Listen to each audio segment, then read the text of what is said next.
Listener discretion is advised. You are listening to Wine and Crime, the podcast where three friends chug wine, chat true crime, and unleash their worst Minnesotan accents. It's the truth. It happens. Oh my God. I forgot to light my candle. Lucy forgot to light her candle. I did already kill the beetle that was on my desk. Ray! So We all have new traditions. we all have our traditions. Lucy did already yell at her cats. That's true. So that's fine. Y'all, guess what? What? It hit 40 degrees in Minnesota today. It was 43 in Des Moines. That is Ah, balmy. I have not worn a coat all day. Oh, I'm in a feel t-shirt. Look at me. so I'm in a good. t-shirt. Look at me. I'm sweaty. ready to go on vacation. Like, I'm usually sweaty, but I'm like sweaty. I'm putting on a two-piece. It's happening. I got a beach body. The snow here in Louisville is finally melting, and we actually had some actual snow. Ugh, it's wet. Nice. Yeah. It is I was so watching- wet. I was watching our local news yesterday Love because local news. my husband was on it. No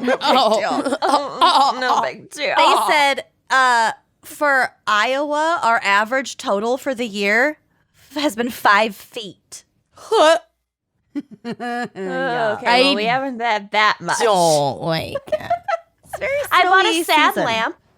Oh, I need to get one of Yeah. those. Yeah, I've been using it, and I think I already notice a difference. Oh, yeah. I think that my plant lamps that I got to help my plants also Sure. doubles as a sad lamp. Because wouldn't Yeah. it be the same like nutrients? Probably. You guys, I just got another text from Anne Heche. All right, well, this is our catch-up podcast. We haven't talked in like a month. I have so haven't much. We haven't recorded in like a week. So long. So we're just all like giddy to talk to each If other. you're wondering why Anne Heche is texting me, it's because I because went. it's not her. It's because it's a robot. Because I signed up for like text alerts of her performance on Dancing with the Stars, which she got kicked off of months ago, and she's now just harassing me. Let's see what it says. She's harassing me. Hi, fans. F'_ANNES. Oh no. Oh, yeah. Our latest, she's got a podcast, which I'm a little upset. No. I'm a little upset because I texted her robot months ago saying, Anne, loved you on Dancing with the Stars. If you ever want to come on Wine and Crime and talk about true crime, you let me know. Never got a response. And now she's calling me to talk about her podcast. Rude. Classic. That's fucking rude. Our latest podcast episode focused on siblings. Already did that. No. Yeah. We've did. covered it. We've covered it. Let me Catch know when up. you do Michigan. Catch up, Anne Heche.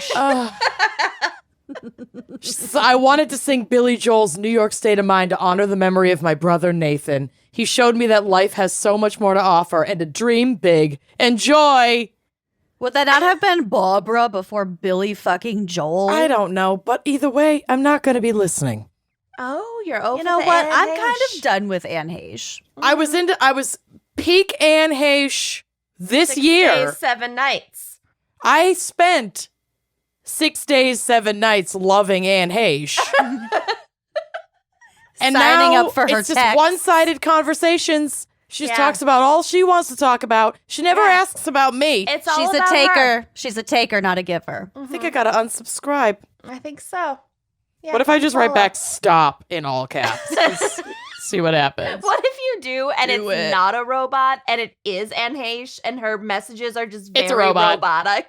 You're opted out and won't receive Oh. any more messages from this number. Message start to rejoin. I just what logged if out of it Cat Facts. Is Anne Heche. I mean, She that was just a has that quick response. Copied and pasted.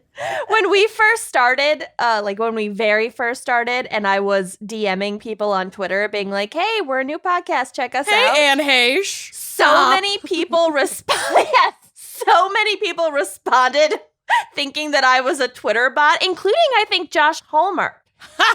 And Josh, before we were rude. like friends with him, and I was like, no, it's me, LOL, like it's Hello. Kenya. It's me. Unsubscribe. Next. He wasn't mean about it, but he definitely thought that I was a Twitter bot. I'm going to And do so that many people in our did. group chat. I'm gonna do that in Stop. person. All caps. To actual humans face to face. Stop. Unsubscribe. Just walk away. Unsubscribe. Reply Oh, C to cancel. It's so good to see you both. I know. I Well, this was fun. Special thanks. Yeah. That's about all I have energy for. All right. If you don't know who we are by now, then fuck it. So, Wait, you got called out in last week's episode for not introducing us, though. So I think we have to do it now. I'm Kenyan. They can't tell you two apart. They need this. Annoyed. Yeah, I'm Lucy. I'm Amanda. All right. Our topic this week is a very special fan pick brought to you by fan picker Lauren Wells. I hope you're doing Wells. Wells. Wells with bells on. Laurie's stuck in the wells. And Lauren has selected quite a niche topic, but actually there was so much to choose from. Y'all, There's a your lot. fan picks are getting off the rails. Yeah, And maybe I'm just, here like, for it. Some actual forensic topics, or like I just want crime? one topic that's about true crime. We have a good one coming up that I'm shocked we haven't already covered. And That's I won't true. say it out loud, but I think we're all excited Yeah. for it. Yeah. Like, these left field ones are really hard. Yeah. really hard to research. This one wasn't that hard. It But gets it's- hard, though, when there's too much. Yeah, there's a lot of I have a lot of short dives for this one. Well, also when it's something like checkerboard crimes. It's like, Yeah. The wait. Queen's Gambit crimes. Yeah, but it has to involve like 6 different elements. And it's like, I don't know how to Google that. I'm so tired. I'm so exhausted. Last night, I was getting ready for bed, and when I'm tired, and just in winter anyway, my under eyes get so dark and so dry. Mm-hmm. And last night, I just go, Bill, touch my under eye. And he reached over and he touched it, and he goes, oh, that's dry. And I had already I slather people. I don't think people understand. I'm fucking drinking water. Don't fucking tell me to drink any more Yeah. goddamn water. I'm Yeah. pissing like a goddamn racehorse. It's completely clear. I'm slathering myself in fucking Vaseline. I live in Minnesota in the winter. Yeah. There's nothing I can do. There's only Do so you much have that a can be done. humidifier? No, I don't. I can't. Yeah, get get Yeah. one for your bedroom. Let it Okay, run all while night you're long. taking on the next part, oh shit, the next part's mine.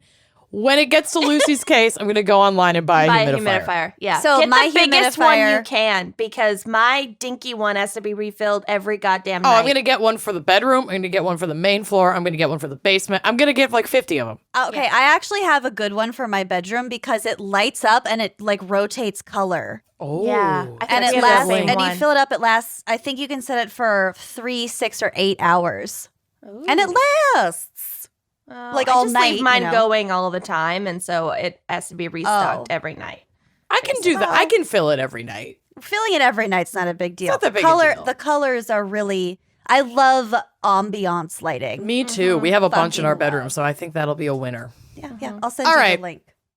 All right. Okay. So Lauren has selected This is going to be such a short episode, you guys. Anyway, humidifier crimes. No, what would you even fucking do if it was Ambient lighting humidifier? crimes. it'll I'm Googling happen. humidifier crimes right now It'll just to see if we could do that as a topic. No, Lauren has selected the topic of Waffle House crimes. Yeah. And there were a lot to choose from. So let's get right to our wine crime pairing. Amanda. First off, nothing really comes up for humidifier crimes. So, Okay. not worth it. So, our lovely fan picker, Lauren, wanted us to choose a breakfast beverage. And since I haven't grocery shopped and I just spent the weekend at an Airbnb in Iowa to celebrate the opening of Lachelle's Fine Foods, which is amazing, Which by has the way. brunch. Oh, God, it was so good. Sunday 9 to 3, baby. Uh-huh.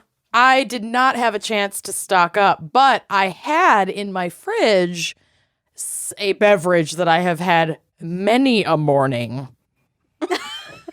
That is my favorite flavor of White Claw, ruby red grapefruit. I've never I'm had that in drinking the a morning. black cherry.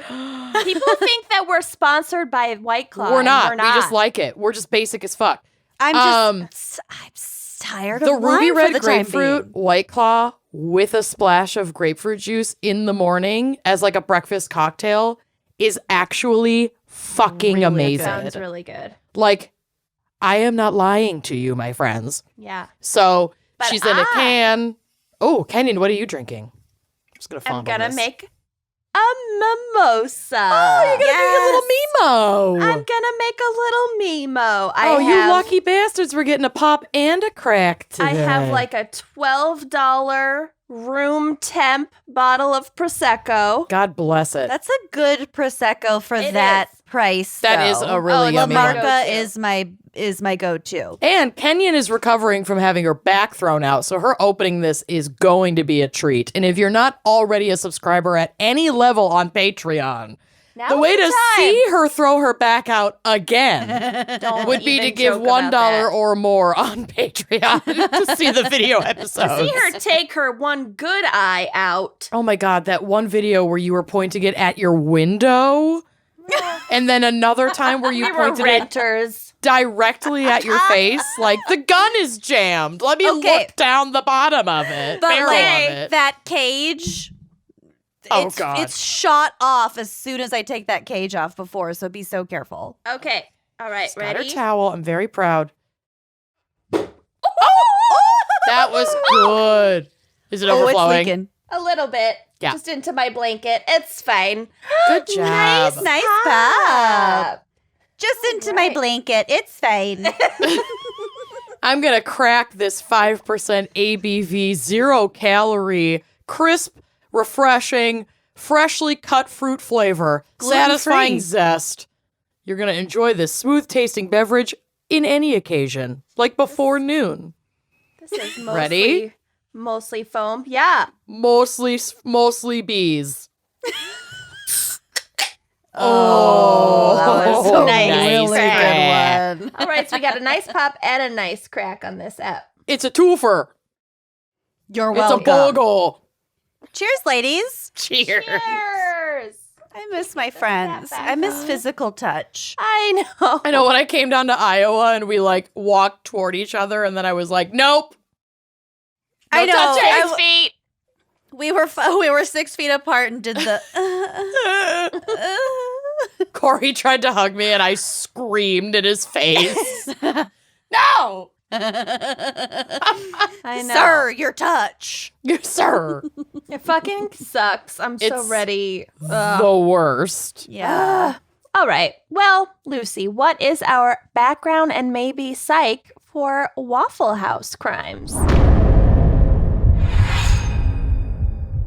If anyone was my expecting humidifier? psych, yeah, no. Amanda, if you can't find the humidifier I was describing, I'll look back at my orders and send you the link later. Humidifier During with Kenyon's lights. Done. All right, Waffle House Incorporated is an American restaurant chain with about 2,100 locations across 25 states in the U.S., mostly in the South, primarily like the Southeast. Yeah, like we have Perkins up here. Mm-hmm. Oh, I forgot Denny's. I forgot a very important prop. So you two continue, and I'm going to sneak out for just 1 second. No one will even know I'm gone, even though I just said I was going to be gone. All right. Go on without me. I'm sure I'm going to miss so much valuable information. Content. Wow, that was rude. Okay. Okay, so I don't think this 2,100 locations is like an updated number because in 2020, they closed over 400 locations due to coronavirus. Oh, and I shit. saw a graph. We'll get to this later, but there's a Waffle House index that FEMA uses. Basically, Yes. Waffle House is open 24/7, 365, unless like something major is going on. And in April of 2020, like almost all of the restaurants were closed. Wow. Temporarily. Because it's a national disaster, COVID. Yeah, and like there's no it's not really like disaster preparedness in the way that like a natural disaster kind of calls for. It's like, invisible and insidious, etc. Right. But we'll get to that. The first Waffle House opened on Labor Day weekend in 1955 at 2719 East College Avenue in Avondale Estates, Georgia. So like, I think it's kind of near Atlanta. Amanda. She's back. I gave you that hat. I know, and I was going to wear it, and then I forgot to put it on, and then you reminded me when I was talking about Perkins, because then I was going to mention Denny's, and then I was like, oh my God, I have this Denny's Sucks trucker hat that Lucy sent me. That's why I texted you that one time asking you if Bill liked Denny's. Yeah, she texted me and goes, how does Bill feel about Denny's? And I was like, I don't fucking know. I haven't been to a restaurant in 100 years. That hat just reminded me of Bill, and I wanted to send it to him, but if he was like a big fan of Denny's, then I'd feel kind of bad about it. Yeah. I think, does Denny's have pretty good hash browns? I think that's like the one good thing I'll say about them. I don't know. I've never been to a Denny's. But I'm more of a can't tell you. Perkins gal. I'm a Perkins gal. Although I've never eaten at Waffle House. Although we did just drive to Tennessee, and there are 1 trillion Waffle House. I have a friend who is like a Waffle House enthusiast to the max, like has merch. They have so much They have so much merch. Mugs. Every time they go to the South, they have more merch than we do. I have to stop at every Waffle House on the way. Wow. So after COVID, I do want to try dining at a Waffle House. Mm-hmm. Yes. Yeah. And I do want to go at like 3 a.m. because I'm sure we will discuss, as a friend of mine said when I told him we were doing Waffle House Crimes, he's like, oh yeah, it's dinner and a show. Like there's always something going down at the Waffle Something House. exciting. Like he worked for the military, I guess. So he went to the Waffle Houses near like The military, Houses. military. Hoose. Yes. And he was like, oh, you just know when certain people walk through the door, like shit was going to go down. So yeah, that's what I want to go see. We will get to it. So the restaurant was conceived and founded by Joe Rogers Sr. and Tom Faulkner. Fitting. Joe started in the restaurant industry as a short order cook and moved up to be the regional manager of the Memphis-based Toddle House chain. Assistant to the regional manager. Yes. What is a toddle? Toddle House. It's a chain. It's like a small House. Waffle House. It's a Toddle House. toddler-sized Waffle House. Yeah, I don't know. It's a Denny's. This was in like the mid 20th century. I have no idea. It doesn't exist anymore, I'm sure. So then he moved to Atlanta and bought a house from Tom Faulkner, who was like a real estate agent. And the two started talking about opening up a restaurant. How hard could it be? I found a really good humidifier that lasts for 10 hours. Nice. Does it light up? Yep. Nice. She cute. Rogers, that would be Joe Rogers' concept was to combine the speed of fast food with table service with round-the-clock availability. So he said, quote, you build a restaurant, I'll show you how to run it. Recalls Tom. Cannot find an answer to what is a toddle, excluding toddler. They don't not exist coming up. anymore. Yeah. Actually, there's a link to it, I'm sure, on the Wikipedia page for Waffle House. Maybe So check that'll that have out. some answers. Okay. So they franchised Waffle House in the 60s because it was the 60s after all. Though it's mostly in the southeast United States, there are Waffle Houses as far north as Austinburg, Ohio, as far to the west as Goodyear, Arizona, as far to the south as Key Largo, Florida, and as far to the Montego, east. baby, why don't we go to Bermuda, Bahama? Sorry. Come on, Key Pretty Largo. mama. Come on, Key Largo, Waffle House, Montego. Waffle House, Denny's, baby, why don't we go Ohio. IHOP, Perkins. Ohio. And as far east as Clark Summit, Pennsylvania. Got it. And Tom and Joe both died in 2017 within 2 weeks of each other. Oh, Joe was I think is really 97 sweet. years old. They were both really old. They were old. Wow. Yeah. So Waffle House is very much a cultural icon. Each Waffle House location is open 24 hours a day, 7 days a week, up to 366 days annually. That accounts for leap years, obviously. I love that. Up to. Up to 366. This schedule has inspired the urban myth that Waffle House doors don't have locks. It is a myth. I read about that. It's a myth. So they do have locks. Of Yeah. course they have locks. You know what? Why bother? Yeah. A lock Well, on because every sometimes door. there's a hurricane and you don't That's want fair. people to come in and take shit. Fair, fair, yep. fair. And thank you for that lovely segue. According to the Federal Emergency Management Agency, aka FEMA, Ever heard of it? Waffle House is one of the top 4 corporations, along with Walmart, Home Depot, and Lowe's, for disaster response.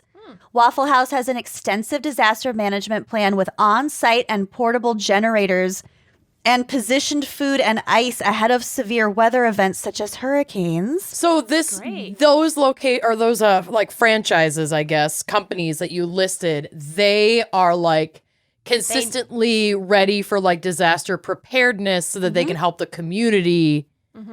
Okay. So they're like a With hub. essential items. My next sentence. Yes, so you're cool. correct. This helps mitigate the effects of a storm on the power grid and the supply chains. The company prepares so-called jump teams of recovery staff and supplies brought in from outside the disaster-affected areas so that local staff can focus on helping their own homes and families. Oh, I Okay, love we need to that. register to do this. Yeah. Yeah. Wine and crime. We have 3 hubs, one in Kentucky, Yeah. one in Iowa, one in Minnesota. Mm-hmm. We I'm got not love it. going to help out at a Home Depot, though. we got 2 I'll hands. go to a Lowe's. Well, let's just have all the Lachelle's locations just be these FEMA-approved I love it. disaster relief places. There's probably funding. Because I don't think I included this quote in my notes, but basically a FEMA official was like, it can't just be government agencies Right. that help. It has to be community-led. Yep. Like these are really important to the recovery of a community that's affected by a Well, yeah. natural disaster. I mean, even if your house isn't like leveled, but let's just say you lose power and you need candles and you need I mean, Jesus Christ, look at a Texas. radio. Yeah, exactly. Fucking Texas, Jesus. Yeah, that is a nightmare. People in Louisville were going around stealing shovels because That's so few people like ridiculous. own shovels here. You know what and you then we could got do? so You much could snow. ask your neighbor and Right. borrow it. Right. You could like be in community with people. I saw a post that one of my college professors shared earlier today, and it was a little convenience store in Texas, I believe. And because like everything was frozen, people didn't have water. This convenience store had a bunch of water, like I think like pallets of bottled water stacked outside. But that was just where they happened to be like storing it before this storm, I guess. And the owner of the store came back and found all their water gone. Like people had taken all of this water, but then the owner opened the door and all of this cash had just been shoved under the door. Oh. So the owner said, well, we made like $620 without the store even being open just because people were like, Need the water. I don't want to steal, Yeah. but I need Right. the water. There was Yeah. another store down there too that was open and staffed, but their power went out and therefore they couldn't like open their cash tills and like actually process people's payments for the groceries. So they let everyone take everything they needed for free. And then residents like returned when the power grid came back on and like made good on all of their grocery purchases. That's I mean, so it's really nice. amazing how if you're just like supporting your community, they're going to show up for you in return. Right. And I do think that people in general are inherently good. And I know that I would assume that if people were able to give more when they came back to like pay for their groceries, like just that service and that gratitude, it's like a lifeline. Yeah. If a company ever let, me do that or like buy something on a tab, basically, I would I'd be be a customer dedicated for life. Mhm. Yeah. I'd be telling all my friends to go there. Unlike Denny's. Because Denny sucks. So the ability of a Waffle House to remain open after a severe storm, possibly with a limited menu, is used by FEMA as a measure of disaster recovery known as the Waffle House Index. So this index has 3 levels based on the extent of operations and service at the restaurant following a storm. So basically, FEMA has a system of, like, depending on how operable Waffle Houses are, that's how we know how bad the storm actually I was. love it. Amazing. That's incredible. The Waffle House Index is my that's my go-to barometer. Yeah. If So- a Waffle House can stay open, I can brush my teeth before 4 p.m. Oh, that's early. Don't push it. Don't push yourself. All right, 6 4 p.m. p.m. Yeah. Thank you. Thank you. All right, midnight. All right, within a 24-hour period. Flexible. Okay, so Right. Rolling. green. Roll. So green means they're serving their full menu. Restaurant has power and damage is limited, or there's no damage at all. Yellow means they're operating with a limited menu, which means they have no power or only power from a generator, or food supplies are low. Okay. And red means the restaurant is closed, indicating severe damage, severe flooding, or a pandemic. Yeah. Uh-huh. Like, it's got to be bad. It's got to be bad. Like that amazing karaoke bar that we went to in New Orleans that's run by those 2 women who I believe are in a relationship with each other, per Josh Hallmark, I don't remember. who was saying that, like, during Katrina, they refused to close and they ended up being one of the only places where you could get, like, food and beverages in the whole area. And they just lifted all the electronics, like, up onto the tables and operated with, like, 4 inches of water on the ground and guns holstered so that nobody would, like, loot their bar. And they stayed open through all of Katrina. They never evacuated. And they made a shit. fuck ton of money because they were serving, like, the majority of the community that also didn't leave. Oh my God. That's amazing. Not evacuating if you have any means to evacuate. I wouldn't recommend it, but Yeah. it's a pretty badass story. Yeah. I'm feeling Yeah. Waffle Yeah. House vibes out Yeah. of those Yeah. ladies. yeah, We're totally. sticking around. Major Waffle House vibes. Mm-hmm. Okay, so there's a perception that Waffle Houses are like a hotbed for crimes and criminals. And I don't think that I'm overreaching when I say that there is probably a racist component to this perception. Racist But there, and classist, yeah. yeah, but there are also several other factors that contribute to this. So I just want to briefly touch on this because I did not want to go into an episode about Waffle House crimes and not acknowledge Yeah. that. The stereotypes. Yeah. Yeah, So, the 'cause also, damaging like, stereotypes. correlation, not causation. Yup. Yeah. There she is. Yeah. So Waffle House is open 24 hours a day, and we all know the kind of shit that goes down in diners at like 3 a.m. after bar close because I have- hungry drunks are not to be fucked with. Definitely contributed to that kind of chaos back I'll in my be youth. apologizing to Perkins for the rest of my life. I brought a Lunchables into Perkins. Of course you did. And I In took your all purse. the little ham circles and put them in the little fake garden with all the little fake plants and kind of hid them so they would just stink in like a no. week. At least I don't those know why I did Lunchable that. meat will never go bad. 'Cause No. it's not Lucy and I real. went to Perkins super hungover the day after our high school reunion. No, it was after my mom's birthday. I think it was both. Oh, okay. Maybe. Yeah. I mean, I used to go there hungover. A girlfriend of mine, would go hungover after like late shifts at Rock Bottom. And one time she threw up a dog hair in Perkins. It was probably one of my dog's hairs because she slept over at my house the night before, but she threw up a dog hair. That's Hi, Plelsy. Plelsy. Sure you're listening. She's so cute. So Waffle Houses are often the only place in town that are open all night.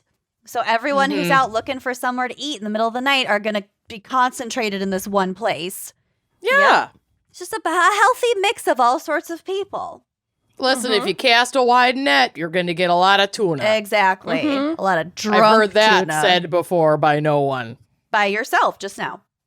There it was. They also Buy your have trucker hat. They also have fairly low prices, which attract younger people, and statistically, younger people are the much worst? more likely to engage in crime and also to be victims of crime.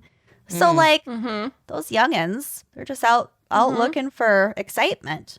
Gen Z Unpredictable. trying to cancel side parts and skinny jeans and causing havoc at the Waffle And House. the laugh Yeah. crying emoji. I'm sorry, but I use that Also- in almost every text I send, and I will not be stopping anytime soon. We also invented middle parts, and we used to wear Jankos. Like, you're just regurgitating our mistakes. Exactly. Enjoy them. Have fun. Yeah. I'm Gen Z is just 20-year-olds wearing what we wore In ill-advisedly 2001. as 12-year-olds. Yes. Uh-huh. Yeah. Remember when we had So- our pants were too long and the bottoms were too Yep. big, and then in the wintertime they'd get all wet, and my mom would have to cut the snakes off of the bottom, like the bottom hem. Yep. You would just trim the frayed ends of your wide leg And pants. she'd get We've been she'd there. get so We Skinny made jeans you. were a blessing Yes. Yeah. unto us. You'll be back, you little turds. You'll be back. They always come back.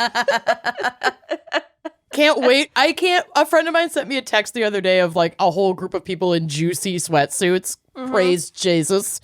Was like, I can't wait for Gen Z to come back and say that like matching leisure wear is the new thing. And for us to be like, we did that already. I mean, it's already back. Now it's just like beige cashmere Yeah. leisure wear instead Which of like I'll hot take pink. it. super cashmere. Soups But the cash. Britney doc is going to bring back the pink, I think. 1,000%. Yeah, the baby pink. Anyway, that's my complaint about Gen Z. Who's Gen Z? Just kidding. The generation. Oh. Who's gene therapy? Who's gene therapy? The father of gene therapy. And then the smartest person we know, Blortney, just goes, who's gene therapy? Okay. It's so She's good. book smart. Okay. Okay. Waffle houses are usually located near major highways, which would make for quick getaways if somebody was like looking for trouble, and also just invites travelers who are more likely to cause a ruckus in a community that is not their own. yeah. They're Trucker anonymous. crimes. So here's a quote from criminologist and police sergeant Paul Gratan Jr. Holes. Yes. Little tall holes, small holes. Small holes. Open around the clock, Waffle House provides a cross-section of America. At the same time, it is a place people can rely on to meet and hang out any time of the day.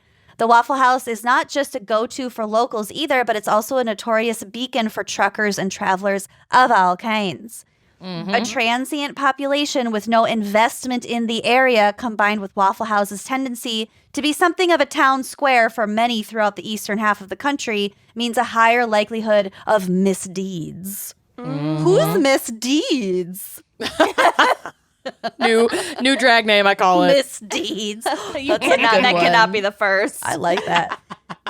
No way you'd be the first. Okay. Oh, there's no So way. I just have a few just fun random Waffle House facts for us. I love a fun fact. You know I love my fun facts. I The know. original menu had 16 items on it, and the most expensive and therefore the most profitable one was the waffle. So by making it their flagship item, the founders also assured that they'd have a better chance of pulling a hefty profit. That is smart. So it could have been like Bacon Barn or something, but they Yep. wouldn't have made as much money. Okay, I am opening a bacon bar. Amanda and I were going to So- open a diner called New restaurant name called it. Eggs in Light. Hey, Ham ham on the the side. side. Grab your spam. We're off to Amanda Lucy Man, Land. Lucy Land. Spread that jam. We probably came up with that hungover at a Perkins. No, we came up with that in our weightlifting class. Oh yeah, when Freshman did we year. do? Why? Why? Oh, it was a fuck off class. We didn't It was do an anything. easy gym requirement that didn't make us run. Weightlifting. Yeah, I was like anything that's not has nothing to do with cardio. I'm down. Right. Sailing. Okay. Yeah. Since 1955, Waffle House has served more than 2.5 billion eggs, which is about 2% of the eggs used in the food service industry. Oh my. Stop touching my Wow. candle. God damn it. Can't take him anywhere. He doesn't go You anywhere. didn't. He's in your house. I know, but Your Waffle he's touching the House. flame. Classic. Classic. Let him learn by burning He off all doesn't of his fur. learn. Now he's like furiously licking his hand, but then he's going to get entranced by the candle again in about 10 seconds. Yep, there he goes. He's got the memory of a goldfish. There he goes. He's staring at it right. Go away. Just let him light himself on fire. I've tried that too, and it ended badly for everyone. This is Running through this the is not a house, lighting everything else on this fire. can't be like a laissez-faire situation. It's not. Fire and pets. Laissez-fire. He's got a small brain. Okay. God love him. The hash browns come in so many varieties, there's a special way of ordering them. You can say smothered, and that means with onions. Scattered, which is spread out on the grill, which is how I would order it. So they're like extra So crispy. like extra all crispy. crispy. Oh yeah. Ooh. Yeah. Covered Okay. with cheese. No. Yes. To- Can you get them smothered, scattered, and covered? Oh yeah, all combos. We'll get to it. Topped with chili, Yup. capped with mushrooms, Yup. chunked with ham, Yup. peppered with jalapenos, Oh, that sounds good. diced with tomatoes, Yep. and all the way, and that's all of those things. I will Wow. be ordering hash browns All all the the way. way and then shitting my pants All the way home. Yeah. back to the hotel the next time we go on tour. I might do scattered and peppered. I want all I of want it. all the way It sounds with like a so side good. of scrambled eggs Oh, and a bucket. and a bucket of bacon. Bucket of buckets. Mars. Make it two. Buckets all the way. Buckets all the way. Ew. So this lingo continues to the grill operators who use various items to signal what goes on each plate. So this is an excerpt from a 2017 ESPN.com story. Love it. Using accoutrements such as jelly packets, mayonnaise packets, pickles, cheese, and hash brown pieces, grill operators are told what orders go on which plates. Oh, wow. So those are the markers. So a jelly packet at the bottom of the plate signifies scrambled eggs. Raisin toast is signified by a packet of apple butter. A mustard packet facing up means a pork chop. Face down means country ham. This is to just read the ticket. This is too much to remember. I can't. But I don't know this is- how this they is do why this. What if This a is so packet fun. gets mixed up? I don't know. Then you get the wrong thing. Just a Waffle House terrorist in the kitchen just switching packets all willy-nilly. Just like, There'd be Why an does- uprising. Why does this plate have 17 apple butter packets? It'd be January 6th all over again. well, I mean, I think it's because those things will be on that plate when it's served anyway. So it's just Sure. suggesting the actual entree that it goes with. It's just, that is so much. That's A amazing. pat of butter is a T-bone, and its place on the plate determines how the steak is cooked. So from well done at the top to rare at the bottom. Oh my God. It's an entire language yeah. that they're learning That's to do why this. people You could like this shit. send an SOS. Yeah. Do you need Via- help? It's code. Yeah. It's literal It's code. a unicorn shot. Unbelievable. That's so fucking impressive. Yeah. And then speaking of those T-bones, Waffle House sells more than 10,000 T-bone steaks every day, making them the world's leading seller of T-bone steaks. It's also the world's leading seller of waffles, hash browns, eggs and cheese, country ham, pork chops, and grits. I did not realize how big Waffle House was. I want No, grits so badly now. I want eggs and cheese with hash browns all the way and a side of grits. Please and thank you. And a fountain Coke. And if Waffle House want- is Pepsi, I'm going to scream. I'm going to Google that right Seriously, now. that would be the one problem. I want a bowl of grits with my all the way hash browns just on top of it. Like a French onion soup where you like cut through the crouton. Get Hash to the- browns with grits would be It sounds really good. amazing. Yeah. It's just all different kinds of carbs and starches. It's everything I ever wanted. I think it's Coke. I think it's Coke. Thank God. oh, thank God.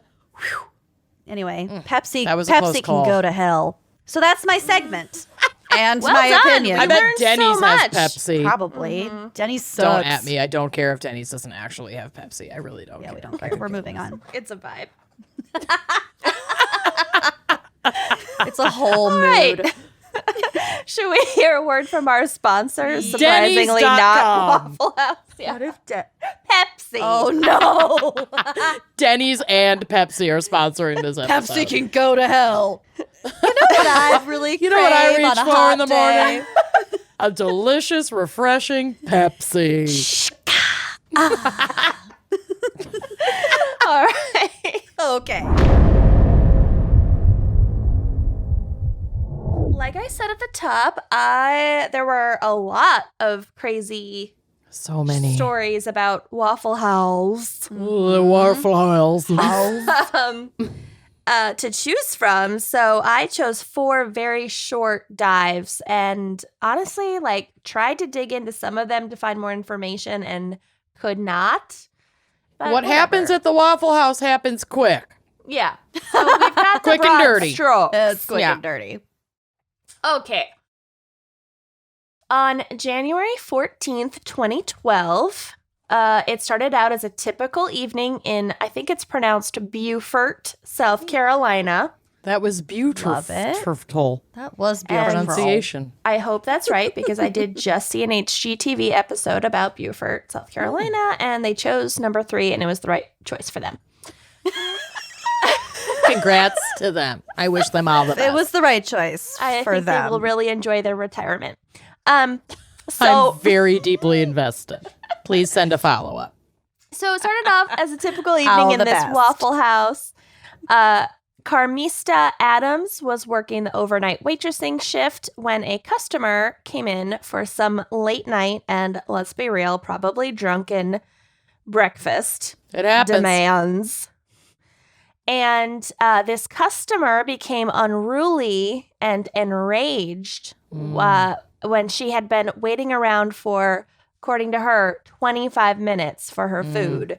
Whereas long. usually I think the wait time is like 2 to 5 minutes. I'd get belligerent At a in that Waffle situation House. without alcohol. Yes. Wait, how So- long did it take? 25 minutes. 25 minutes. So according to this article and the customer, so either like a ticket was misplaced or a jelly packet was put on the wrong side. A Waffle or- House terrorist. Fuck shit up. Or that butter pat just slipped to the south side of the plate. Or this, Slap. or this person is drunk and got time wrong and they Happens hadn't all the been time. waiting that long. Yeah. That happens. So the customer began berating Carmista, the waitress, Don't demanding like that. to That's know never okay. when her food would be ready. Never necessary. Never. Never necessary. Also, might not be your server's fault. I was going to say, she's not making your fucking food. Yeah, it's usually not your server's fault. Also, even if it was, Cut people some slack. don't be cares? a cunt to a stranger. You know how many times I pretended the kitchen lost your ticket because I forgot to ring it in? Yeah. A lot of times. And you know how many people survived? All of them. I think. I'm assuming. I mean, a pretty good rate of them. if they're dead now, it's not my fault.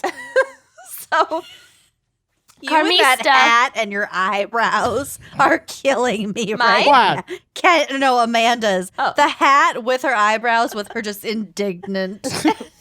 You know how many of them died? None of them. to my knowledge. I can neither confirm nor deny any deaths. any deaths at my hands. So, Carmista was very much not in the mood. No! Okay? She was over it. So, she did what any server and probably most servers have dreamt of doing. Spitting it. She hit the complaining customer over the head with a coffee pot. Oh, if only I could have. That's the dream. Not that is the right mood, the move, dream. but I get it. I have dreamt about doing that. Dinner and a show. Dinner and a show. Breakfast and a show. So she didn't hit the woman very hard because there were no injuries requiring deaths. medical attention. She's but fine. obviously, Walk it off. Give some. if a customer is being hit with a coffee pot, like No the notes. police. Especially by an employee. That's what she's busy. She had a bad day. I'll get you some ice. You're fine. You're fine. I'll comp it your wasn't hash fun browns. anyway. I can stick my nose in it. Oh my god, it's old coffee. Don't worry, it's cold. So, nevertheless, police were called to the scene. And then this is where the story gets sad and I think inappropriate because the police searched Carmista and they found a small amount of marijuana in the pocket of her apron. Oh, did they? Get over it. Which, Did they put a small amount of marijuana in the pocket of her apron? Even if they didn't, who gives a fuck? Exactly. I've been tipped in weed before. Oh, yeah, it's the best way Haven't to be you? It's the best tip. Also, And even if it was her own, who gives a shit? who gives a shit? Also, small amount. This is why, like, low-level possession shit is so egregious.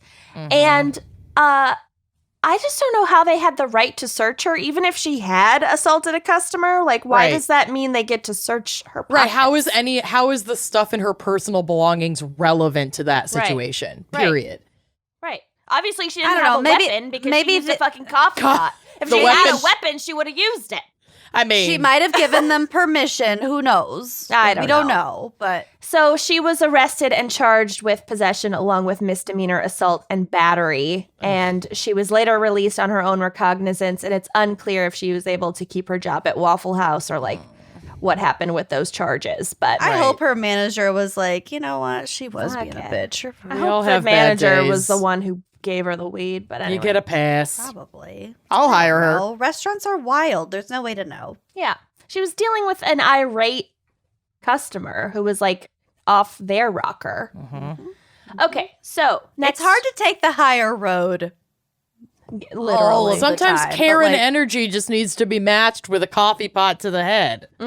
Yeah. Sometimes that's what it takes Some to send days the message. it is not possible to take the high road.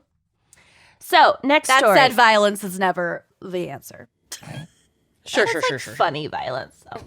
No medical injuries. Funny you're fine. violence. It's like cartoon violence. Just barely counts. Barely counts. Okay, so that same month, about 200 miles away, also in South Carolina, in Richburg, two Waffle House waitresses, 24-year-old Summer Alexander and 20-year-old Carrie Jo McWaters. Oh my gosh, Carrie Joel. Summer and Carrie Jo, I mean, they're just thick as thieves. Carrie Jo McWaters. That is a name. That's a lot of name. They called the police to report a robbery. When the cops arrived to interview them, they described how a man they had never seen before entered the restaurant, pulled out a knife, and demanded they give him all the money in the cash register. Terrified, the two women complied, and the man took off with the cash. Police were able to track down the robber, which is pretty amazing. Yeah. Probably had some camera footage and maybe a vehicle and like figured it out. They identified him as 21-year-old Brandon Connor. But soon, Summer and Carrie Jo's tale of their terrifying encounter Uh-oh. with the armed burglar began to unravel. Not adding up. I saw that coming. Yeah. I shot the sheriff. But I didn't shoot the deputy. Brandon was actually a close friend of both So women. And it quickly became clear that the three had staged the robbery with the plan to meet up when the women got off their shift that night and split the cash 3 ways. This is why you don't go into business with your friends. Yeah. Oh my God, that Something's was gonna- that was Something's our gonna go plot. wrong. Yeah. That's Just not actually where smart. we started. That was square one for Wine and Crime. Robbing Yeah. a Waffle House? Yeah. It was Yeah. start a podcast or rob a Waffle House. That's Yeah. where my mind was at. One We is picked more the sustainable easier than the other. or the harder one. I don't remember which is it which. would have been easier to rob a fucking Waffle House. I just have so many pieces of advice for these three where they could have gotten away with this. Yeah. You know? Let us whack you through it. That's the hardest part about like these stupid crimes. Getting away with It's it? like I feel bad that you didn't like fucking figure it out. Why didn't should've he wear a called us ski first. mask? So so that they weren't caught in the lie of we've never seen him before. Wear a ski mask and just be like, I couldn't see what he looked like. Oh my God, it was my friend Brandon? Sorry, Brandon. I Weird. guess you're going to jail. I didn't know that you were going to rob the Waffle House. Bye-bye. You gotta rehearse your crime before you commit it. So all three were arrested, Brandon for armed robbery and Summer and Carrie Joe for conspiracy to commit armed robbery. Oh, jeez. Each of their bail was set at Also, don't actually have a weapon. Yeah. Do the finger in the pocket, Yeah. Brandon. The finger in the pocket. Because Yeah. that is going to add all the All kinds charges. of That's charges aggravated. You don't want. That's like 20 fucking years It's in some bad. places. It's not good. It's not worth it. No. Yeah. Brandon, no, honey. No. Each of their bail was set at $30,000, which is likely much more than they netted in their Waffle House heist. Yeah, that's a steep bill. Yeah. This next story is my favorite. Oh, God. It's kind of amazing. Okay. So, one Waffle House employee would definitely not have been down with a plan to steal from his workplace, and that is Andrew Brian McKnight, not to be confused with Brian McKnight. Can we just call him Brian Wait. McKnight? To be confused with Brian McKnight. I'm eager to confuse this man with Brian McKnight. Yeah, Yes. so imagine Brian McKnight doing all of the following. Okay. Great. Done. My mind is already there. So Brian McKnight was working at the Murfreesboro, I am Tennessee in Waffle this House headspace. Got it. Okay. one summer day in 2010. Between gigs. Between gigs, just really is a big was on Waffle House tour. fan. Mm-hmm. It was part of some TLC show where Brian McKnight goes undercover and works at Waffle Houses Undercover McKnight. in the dead of McKnight. Under the cover of McKnight. I would watch the living fuck out of that show. First of all, I in the forgot dead how of McKnight. Pick I it up, forgot- NBC. I forgot how fucking fine Brian McKnight is. I just It's- googled him. It's not a bad situation looking at Brian He's McKnight. Pretty hot. And he's going gray, which Yeah, I'm he's got the into. salt and pepper thing going on. Oh, he's he has so cute. 16 Grammys. He holds up. Honestly, he's cuter now. I agree. Yeah. Brian McKnight fucks. Mm-hmm. All right, so Brian McKnight, that turns it into like a full-on like Liam Neeson thing, what I'm about to describe. He has a very special set of skills. I'll drop some photos of Brian McKnight for the blog. Okay. So all the Gen Z people are like, who? Oh, What? your pants are Was too he skinny. a Spice Girl? Okay. Was he a Spice Girl? So Brian Zaddy McKnight Spice. was working Daddy at this Spice. Murfreesboro, Zaddy Spice. Tennessee Waffle House. Got it. 3 teenagers who had just eaten at the restaurant rushed out to their car. Brian McKnight had not waited on this table. He was actually out in the parking lot drinking a coffee and smoking a cig on his break God bless him. with his perfect salt and pepper beard. God bless America. When the Fucking table's hot. I'm waitress still looking at him. ran out of the restaurant yelling after the teens that they hadn't paid their bill. Mm, And so Brian McKnight took matters into his own hands. Uh-oh. As the teens started to pull out of the parking lot, McKnight jumped in front of their car, but the driver didn't stop. And so he drove into McKnight, who fell onto the hood of the car, spilling his coffee Oh, no. that he That's had been the most holding. egregious Because it part. was too hot. And he was clinging onto the hood of the car. As the car sped out of the parking lot, McKnight clung to the hood and managed to pull out his phone Sir.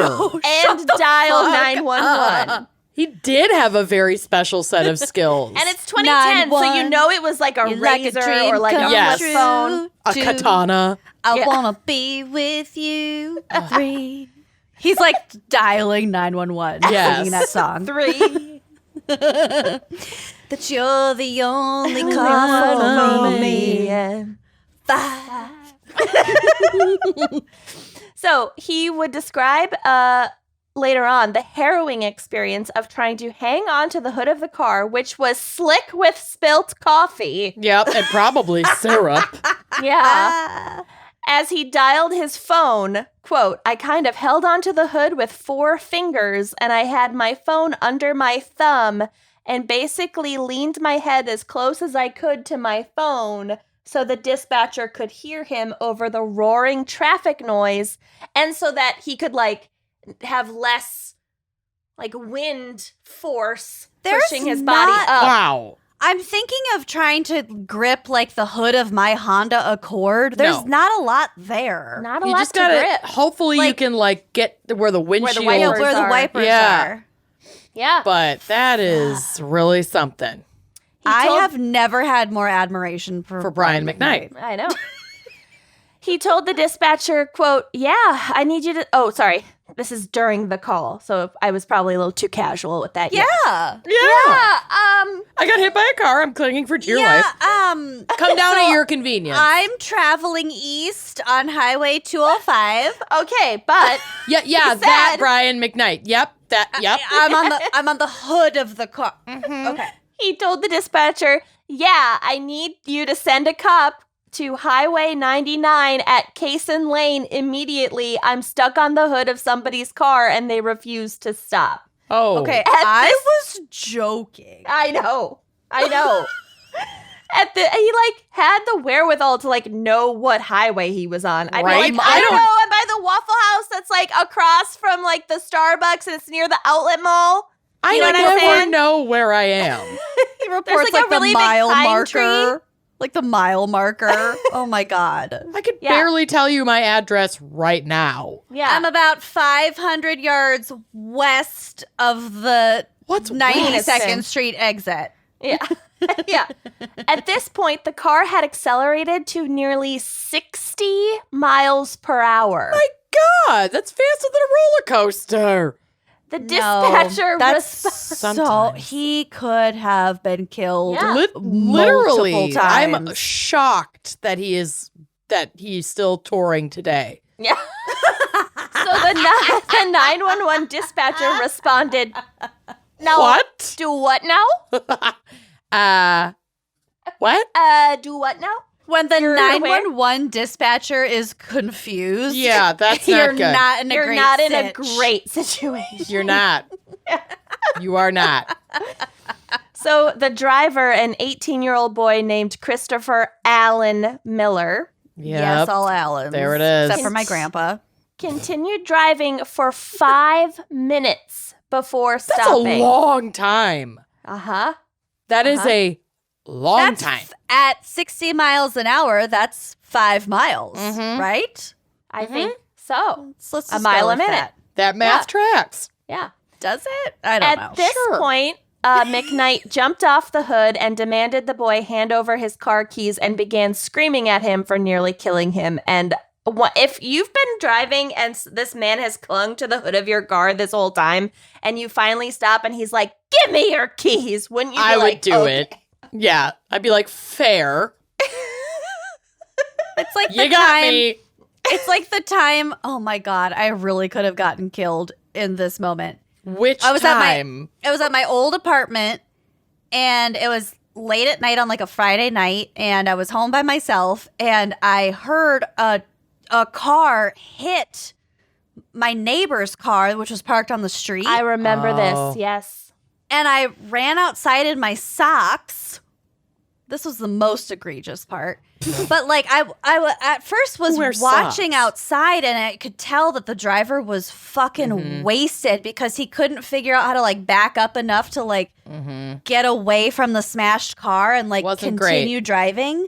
So I ran outside in my socks, and with the authority that I never should have displayed, I don't Had. have it. I went, take the keys out of the ignition. Put the keys on the ground. This is a citizen's arrest. Hands on your head. I'm not going to lie. I had just took a rip of weed. Yeah. And so I was like I don't know. I don't know where that came from, but I'm glad that I did because that man was shit-faced and he had a 2-year-old in the back seat. Ooh, You saved no. at least one life that night. I think It's I very did. possible that you did.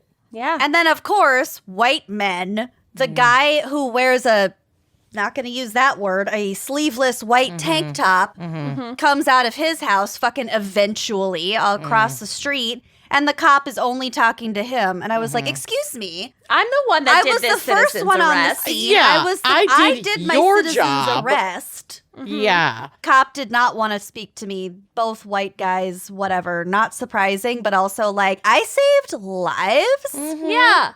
Saved a child's life. Where is my edible arrangement? And I ruined my socks. They should at least replace your socks. Rude. So, police arrived and arrested Miller, the driver, and the two Alan. passengers who were both minors over to their parents. A spokesperson for the Murfreesboro Police Department told the press that they would work with the juveniles' parents on a plan to make restitutions to the Waffle House.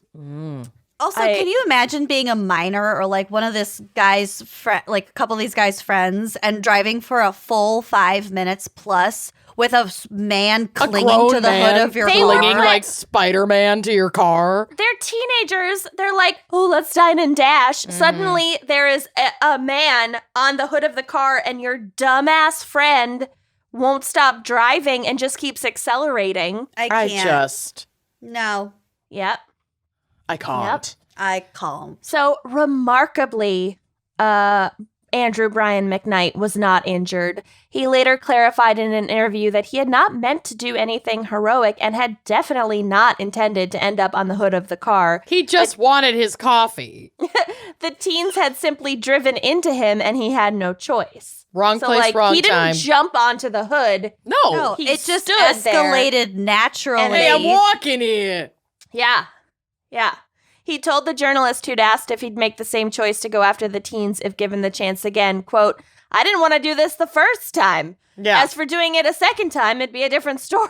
Hard pass. Yeah, I love God that. bless Brian. It's a no from me. That's a no from me, dog. I love that. I didn't want to do it the first time. What a stupid fucking question you're asking me right now. Okay. Do love you that. want to go 5 miles on the hood of a teenage idiot's car? Do 60 you? miles per hour? I don't even want to ride in a car driven by No. a teenager with a seatbelt Nope. on, let alone Nope. cling to the hood of the car. Correct. Yeah. No. Okay, last story, much darker. Oh, good. So, should have Wondering when we'd maybe get read here. these in a different order. But We should have Here we ended are. with Brian McKnight. Like any good date. it also involves Waffle House and vehicular attempted manslaughter. Great. Oh, good. There's a theme. I love a themed party. Love a good pairing. So, in this darker story, in 2011, a Florida man Florida man. named Florida man named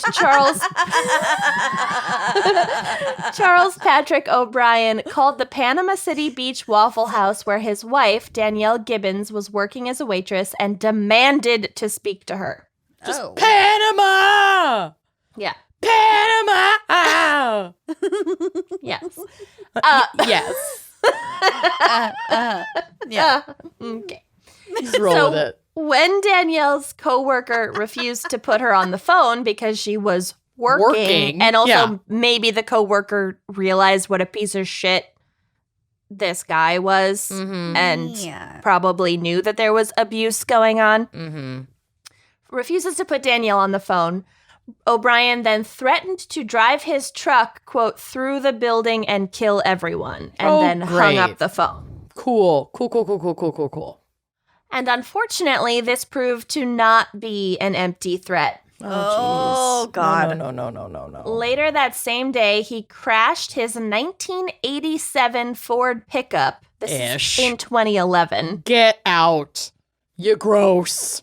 Through Sir, the you're front gross. Sir. of the Waffle House. Fuck He this literally dude. drove his truck into the front of the building. What a bastard. I do not like that one bit.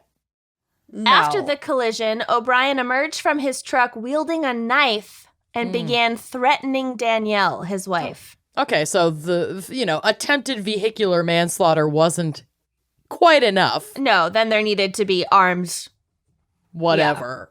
I don't know terms. Assault. Yeah. I mean, assault with a deadly weapon at Yes. the minimum. Yes.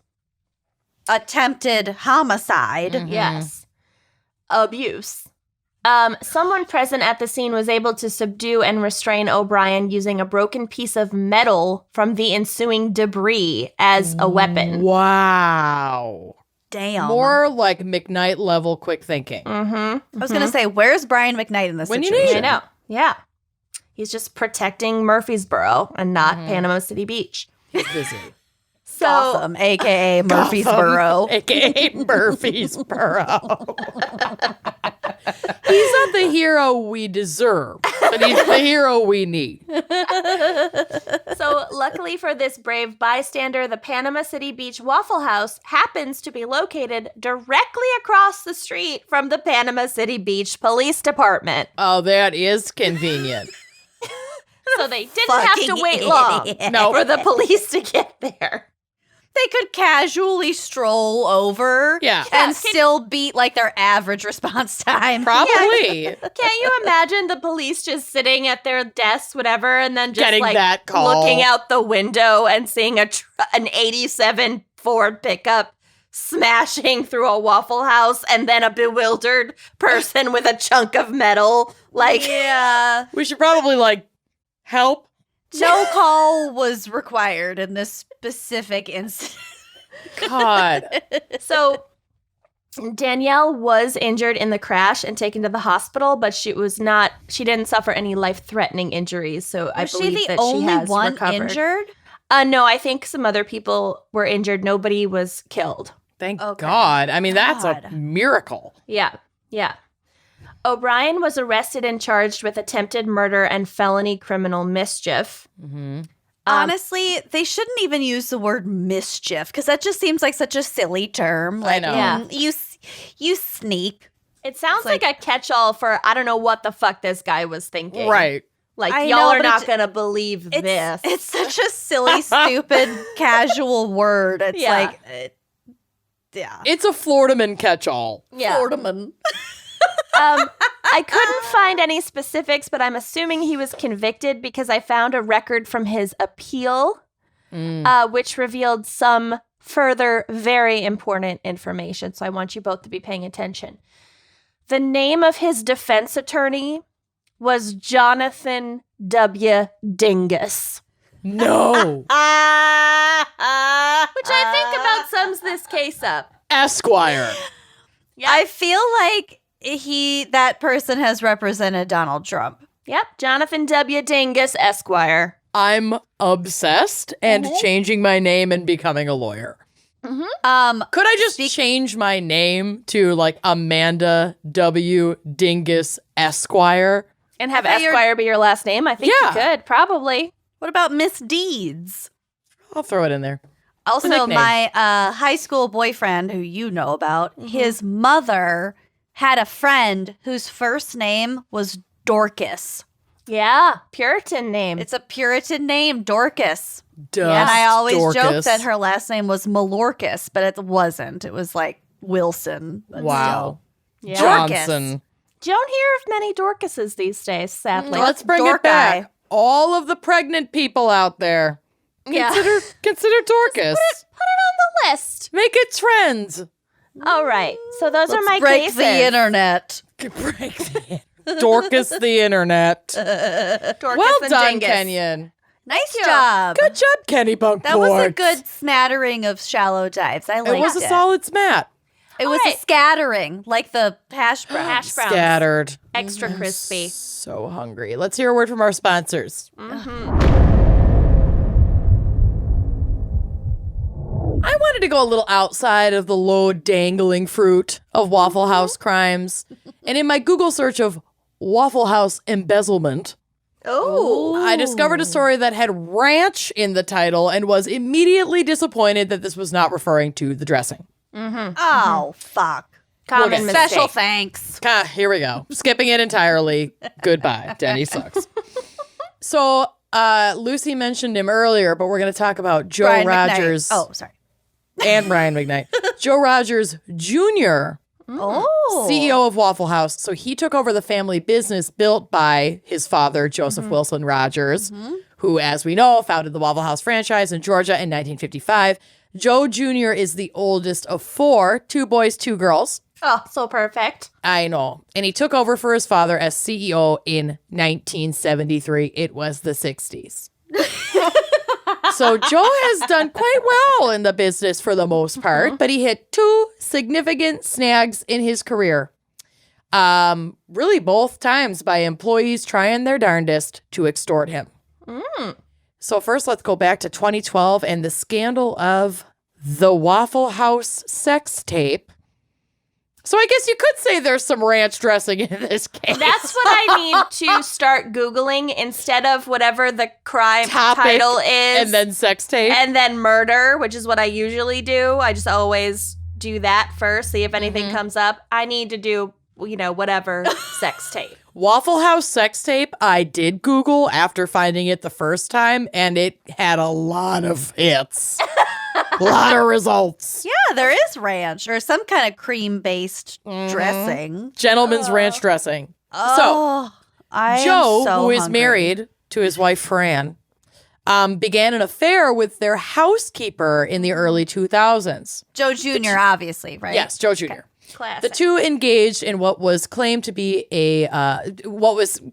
consensual sex acts for several years until about 2012, when his lover, My Brindle, That sounds My like a Pillow. fake name. My Pillow, recorded video of one of their encounters without Joe's knowledge. Not okay. Ooh, not okay. Not okay. Even if the person you're sleeping with is having an affair and they're a shitty, privileged white dude, still not Well, okay. maybe My Pillow was trying to have a We'll case get against to it. him. Like it My was next not line is, it's consensual. absolutely not cool to record a sex act Without consent. without the other person's consent. However, there are some allegations and unknowns in this case that give me pause when it comes to Okay. passing judgment, which might be a first ever.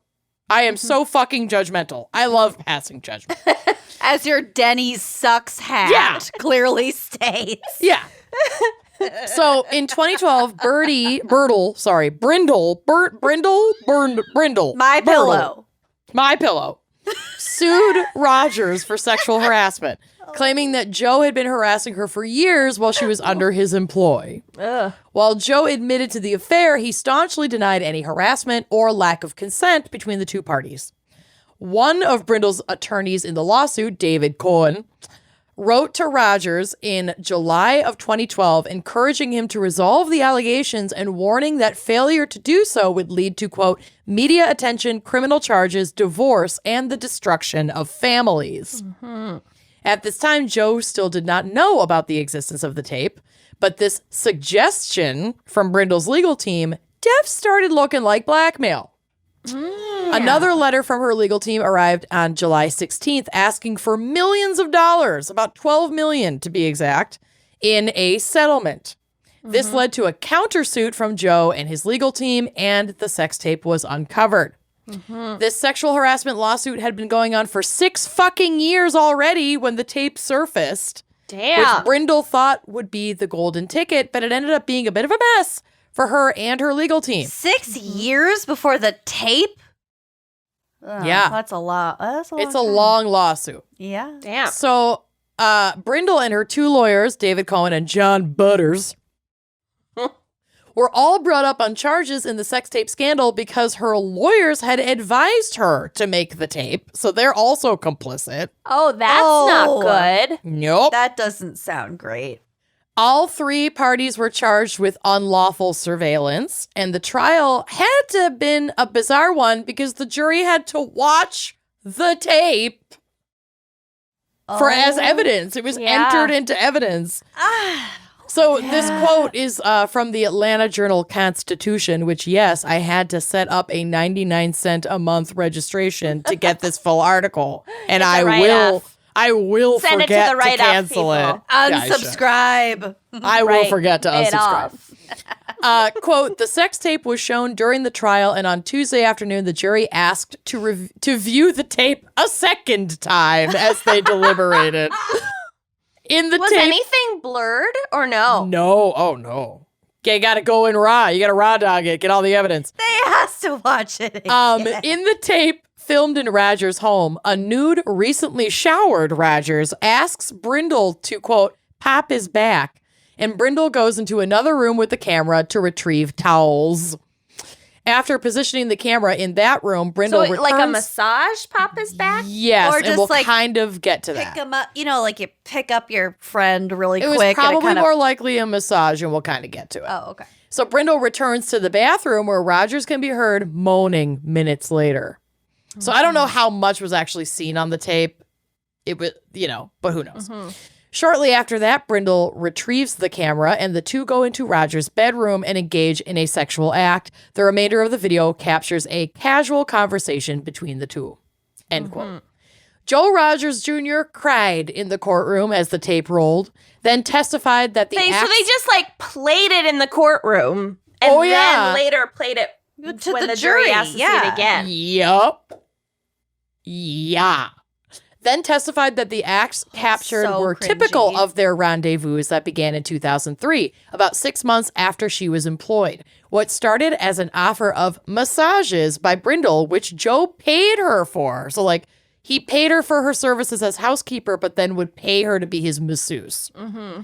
That turned into a romantic affair. Mm-hmm. Quote, it never occurred to me it might be a bad idea, he said. Why and what are men? Also, if you're gonna pay a random person, she's not a masseuse. Right. Yeah. Why not go just get a hire massage a and masseuse? Well, keep it was your never fucking dick in your about- pants. It wasn't about getting a massage. I know that, but Right. then He's an obviously idiot. why It are never men? occurred to Why me are it men? might be a bad idea. Who Said the says married that? man sleeping with his housekeeper. That is some Ted Cruz level obliviousness. 1,000%. My It first never thought was- occurred to me it would be a bad idea to go to Cancun during a giant emergency in my state. But also, his hair was just as egregious as It's all his terrible. actions. So All of it. this case went all the way up to the Supreme Court, and in the end, all three defendants were acquitted of the charges under Georgia's one-party consent law that allows individuals to record interactions that they are directly involved in without the other's consent. This law exists in a lot of states, and it actually makes a lot of sense because it's often used in intimate partner violence cases or situations of extortion, blackmail, where it's I need to get proof that this is happening. New York has that law too, and that was brought to light with a bunch of these Trump Michael Cohen recordings. Yeah. As long as It one can- person is aware that the conversation's being recorded, it's okay. And in a lot of most states, not all. situations, it can be misused, but I do see the value in it in certain situations where it's my partner is abusing me, etc., and I need to get evidence so that I can fucking Of protect course. myself. Yeah. It's just So- where the nudity and the sex comes in that it And she and her legal team, her legal team told her to do it. yeah, and they literally went fucked after this up. guy for $12 million, which that case, the countersuit, the whole thing ended up basically being none of this is happening. Nobody's paying anything. Mm-hmm. You didn't break the law by getting this recording, but also we're walking away from this. This is ridiculous. It's not a It got good look. really messy. Yes. So that happened. And then in 2016, Joe Jr. he's still trudging along in this sex scandal lawsuit, and he's likely in need of some liquid cash. So lucky for him, he has ownership of the family dude ranch, Bear Wallow, in Glenwood Springs, Colorado. Love a dude ranch. Love a bear wallow. The ranch had been in the family for quite some time and employed several people, two of whom were ranch managers with access to all the ins and outs and accounting. It was How a married many masseuses? on None, payroll? as far as I know. But the managers were a married couple named Zane and Charla Ferris. Oh, Charla. Oh, my Charla. I'm going with Charla. It's entirely possible that Joe Jr. learned a thing or two about single-party consent recording, and the same law applied in Colorado. From Brindle, because when he smelled something fishy with ranch management, #RottenRanch, he decided to record over 6 hours of conversations with the managers. And the defense attorney for the Ferris family totally roasted Joe Jr. in court for how he learned this tactic. It's on court record, this guy asking him, quote, "You've had some experience with people secretly recording you." I mean, yeah, they had to. I mean, I understand why the defense would bring that up. Oh, And Joe's team, Joe's legal team's response was like, where he learned that tactic is irrelevant to this case. Of It's course. like, no further questions. So the books began to show purchases by the ranch that Rogers had not consented to, and they were a little Cooked. cooked. From the Post-Independent, quote, "At the beginning of the first tape, Rogers told the Ferrises that they had 2 options. If they could work out how much money the Ferrises inappropriately received, they would seek repayment and then just walk away. Not prosecute them for the Correct. crime. But Rogers said if that failed, he would file a civil lawsuit and take the information to investigators who might bring criminal charges. Rogers testified that But equally, it would be very easy to say, make a list of what you took, and I won't get mad. Tell me what you did, and so I promise I won't get mad. You did. And I promise I won't they get make- mad, and you They can pay make me the back. list, and then you're like, great, I've got proof. I'm suing Cool, you. I'm calling 911. Yeah. Totally could happen. It's like when Corey's little brother he came home crying because he was like 6 or 7 or something.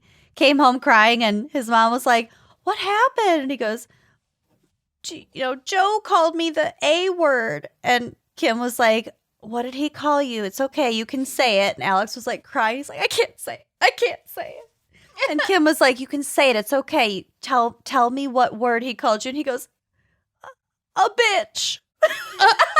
The A word. The A word. A bitch. A bitch.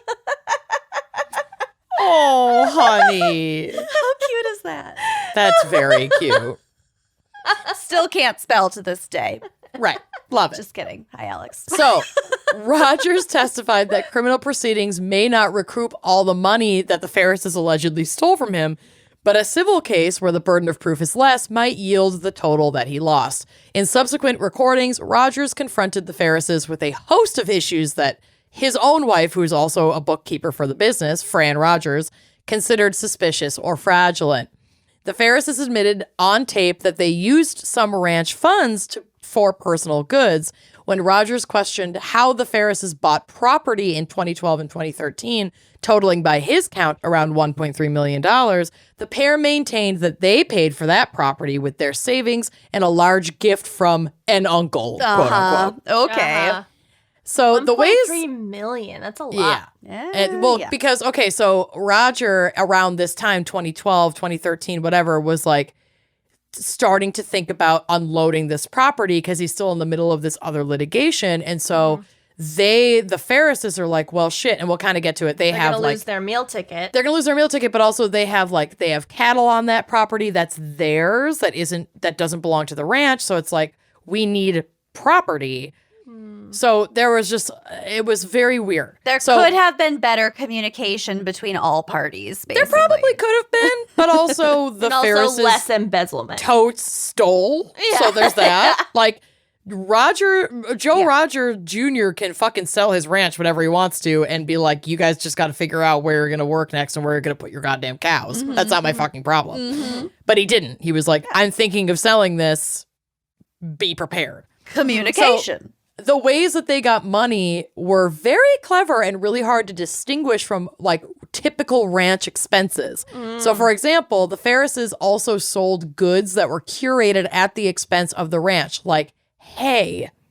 So the ranch paid the expense of the fertilizer, the seed, to plant and grow the hay. Oh, yeah. But the Ferrises would harvest that hay and sell it privately. And keep their own profits from it. Yep. So as Joe said in court, quote, I got the expense, they got the profit. The Ferrises were also allowed to keep 25 head of cattle for their personal use on the property.